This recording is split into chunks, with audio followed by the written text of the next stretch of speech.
Hello students, SSLC ವಿದ್ಯಾರ್ಥಿಗಳ grace ಮಾರ್ಕ್ಸ್ಗೆ ಸಂಬಂಧಪಟ್ಟಂತೆ information ಈ ವಿಡಿಯೋದಲ್ಲಿ ನಾವು ತಿಳ್ಕೊತಾ ಹೋಗೋಣ.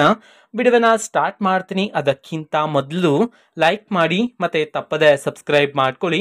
ಸೊ ಈಗ ನಾವು ಮಾಹಿತಿಯನ್ನು ತಿಳ್ಕೊತಾ ಹೋಗೋಣ. SSLC ಪರೀಕ್ಷೆ 2025ರಲ್ಲಿ ನಡೀತಕ್ಕಂತಹ ಪರೀಕ್ಷೆಗೆ ಸಂಬಂಧಪಟ್ಟಂತೆ ಗ್ರೇಸ್ ಮಾರ್ಕ್ಸ್ಗೆ ಸಂಬಂಧಪಟ್ಟಂತೆ ಒಂದು ಮಹತ್ವದ ಮಾಹಿತಿ ಬಂದಿದೆ. ಅದರ ಬಗ್ಗೆ ನಾವೀಗ ತಿಳ್ಕೊತಾ ಹೋಗೋಣ ಬನ್ನಿ.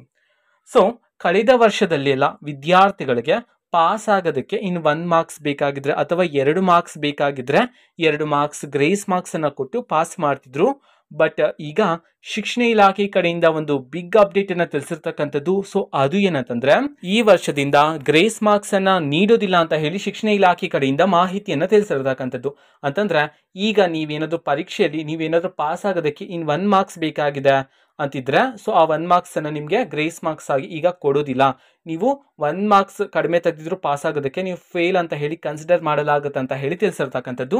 ಅದಕ್ಕೋಸ್ಕರ ಎಲ್ಲವನ್ನು ಸಹ ಕರೆಕ್ಟ್ ಆಗಿ ಓದ್ಕೊಳ್ಳಿ, ಓಕೆನಾ. ಸೊ ಒಂದು ಪ್ರಶ್ನೆ ಸಹ ಬಿಡಬೇಡಿ ಎಕ್ಸಾಮ್ ಅಲ್ಲಿ. ಅಂಡ್ ಹಾಗಿದ್ರೆ ಗ್ರೇಸ್ ಮಾರ್ಕ್ಸ್ ಅನ್ನೇ ಕೊಡೋದಿಲ್ವಾ ಅಂತಂದ್ರೆ ಕೊಡ್ತಾರೆ. ಸೊ ಯಾವಾಗ ಗ್ರೇಸ್ ಮಾರ್ಕ್ಸ್ ಅನ್ನ ವಿದ್ಯಾರ್ಥಿಗಳಿಗೆ ಕೊಡ್ತಾರೆ ಅಂತಂದ್ರೆ, ಸೊ ಎಕ್ಸಾಮ್ ಅಲ್ಲಿ ಕ್ವಶನ್ ಪೇಪರ್ ಅಲ್ಲಿ ಒಂದು ಪ್ರಶ್ನೆನ ಔಟ್ ಆಫ್ ಸಿಲೆಬಸ್ ಇಂದ ನಿಮ್ಮ ಟೆಕ್ಸ್ಟ್ ಬುಕ್ ಅಲ್ಲಿ ಇಲ್ಲದೆ ಇರತಕ್ಕಂತಹ ಪ್ರಶ್ನೆನ ಕೇಳಿದ್ರೆ, ಔಟ್ ಆಫ್ ಸಿಲೆಬಸ್ ಪ್ರಶ್ನೆ ಅಂತ ಹೇಳಿ ಕರಿತೀವಿ ಅದನ್ನ, ಓಕೆನಾ. ಔಟ್ ಆಫ್ ಸಿಲೆಬಸ್ ಪ್ರಶ್ನೆನ ನಿಮ್ಮ ಎಕ್ಸಾಮ್ ಅಲ್ಲಿ ಕೇಳಿದ್ರೆ ಆಗ್ಲೂ ಸಹ ನಿಮ್ಗೆ ಗ್ರೇಸ್ ಮಾರ್ಕ್ಸ್ ಸಿಗುತ್ತಾ ಅಂತಂದ್ರೆ ಸಿಗಲ್ಲ. ಯಾಕೆ ಅಂತಂದ್ರೆ ಔಟ್ ಆಫ್ ಸಿಲೆಬಸ್ ಕೇಳಿರ್ತಕ್ಕಂತಹ ಪ್ರಶ್ನೆ ಇದೆ ನೋಡಿ, ಆ ಒಂದು ಪ್ರಶ್ನೆನ ನೀವು ಆ ಒಂದು ಪ್ರಶ್ನೆ ನಂಬರ್ ಆದ್ರೂ ಪರವಾಗಿಲ್ಲ, ನೀವು ನಿಮ್ಮ ಆನ್ಸರ್ ಶೀಟ್ ಅಲ್ಲಿ ಬರ್ದಿದ್ರೆ ಆವಾಗ ನಿಮ್ಗೆ ಗ್ರೇಸ್ ಮಾರ್ಕ್ಸ್ ಅನ್ನೋದು ಸಿಗ್ತಕ್ಕಂಥದ್ದು. ಕ್ವಶನ್ ಪೇಪರ್ ಅಲ್ಲಿ ಔಟ್ ಆಫ್ ಸಿಲೆಬಸ್ ಪ್ರಶ್ನೆ ಕೇಳಿದ್ರೆ ಆದ್ರೆ ನೀವು ಆ ಒಂದು ಕ್ವಶನ್ ಅನ್ನ ಅಟೆಂಡ್ ಮಾಡದೇ ಇದ್ರೆ, ಆ ಪ್ರಶ್ನೆಗೆ ನೀವು ಉತ್ತರವನ್ನ ಬರಿದೇ ಇದ್ರೆ, ಆ ಪ್ರಶ್ನೆಯ ನಂಬರ್ ಅನ್ನೇ ನೀವು ಬರಿದೇ ಇದ್ರೆ ನಿಮ್ಗೆ ಗ್ರೇಸ್ ಮಾರ್ಕ್ಸ್ ಸಿಗೋದಿಲ್ಲ, ಓಕೆನಾ.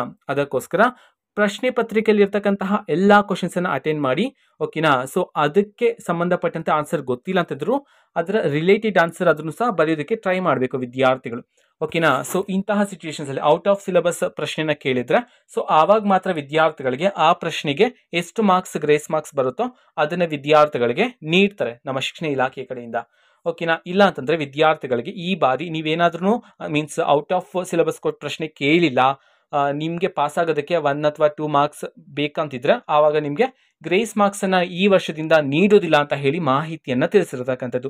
ಅದಕ್ಕೋಸ್ಕರ ಎಲ್ಲಾ ಟಾಪಿಕ್ಸ್ ಗಳನ್ನ ಚೆನ್ನಾಗಿ ಓದ್ಕೊಳ್ಳಿ, ಇನ್ನೂ ಸಹ ಟೈಮ್ ಇದೆ, ಓಕೆನಾ. ಸೊ ಟೈಮ್ ಅನ್ನ ವೇಸ್ಟ್ ಮಾಡ್ಬಿಡಿ. ಎಕ್ಸಾಮ್ ಹತ್ರ ಬಂದಂತೆ ನಾನು ಇಂಪಾರ್ಟೆಂಟ್ ಪ್ರಶ್ನೆಗಳು, ಪಾಸಿಂಗ್ ಪ್ಯಾಕೇಜಸ್ ಎಲ್ಲ ನೀಡ್ತಿರ್ತೀನಿ. ಅದಕ್ಕೋಸ್ಕರ ಚಾನೆಲ್ ಅನ್ನ ಸಬ್ಸ್ಕ್ರೈಬ್ ಮಾಡ್ಕೊಳ್ಳಿ, ಓಕೆನಾ. ಸೊ ಇದು ಇವತ್ತಿನ ಒಂದು ವಿಡಿಯೋ. ಮತ್ತೀಗ ನಾವು ಟೆಲಿಗ್ರಾಮ್, ಇನ್ಸ್ಟಾಗ್ರಾಮ್ ಮತ್ತೆ ಫೇಸ್ಬುಕ್ ಅಲ್ಲೂ ಈಗ ವಿಡಿಯೋಸ್ ಗಳನ್ನ ಅಪ್ಲೋಡ್ ಮಾಡ್ತಿದೀವಿ. ಲಿಂಕ್ಸ್ ಗಳನ್ನ ಡಿಸ್ಕ್ರಿಪ್ಷನ್ ಬಾಕ್ಸ್ ಅಲ್ಲಿ ಕೊಟ್ಟಿರ್ತೇನೆ, ಕ್ಲಿಕ್ ಮಾಡ್ಬಿಟ್ಟು ಫಾಲೋ ಮಾಡಿ, ಓಕೆನಾ. So thank you, bye.